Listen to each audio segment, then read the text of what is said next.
Hello viewers, আসসালামু আলাইকুম। আসুন জেনে নিই স্পিকারের ভিতরে কি কি থাকে এবং কিভাবে কাজ করে। সেজন্য আমরা দুটি স্পিকার রাখছি। এই স্পিকারটা ভালো স্পিকার এবং এটি পরীক্ষা করার জন্য আমি খুলে রাখছি।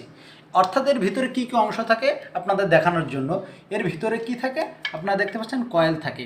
এই কয়েলের ইনপুটটা আর কি বাইরে থেকে আসে, আমি দেখাচ্ছি।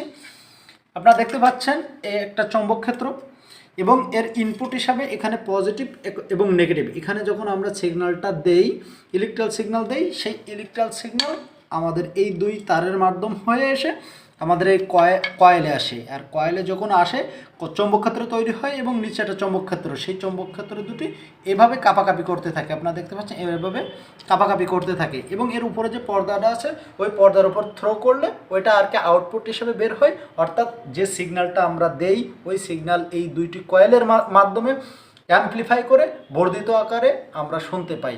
উপরে পর্দার মাধ্যমে সেটি আমরা জানতে পারি। Thank you.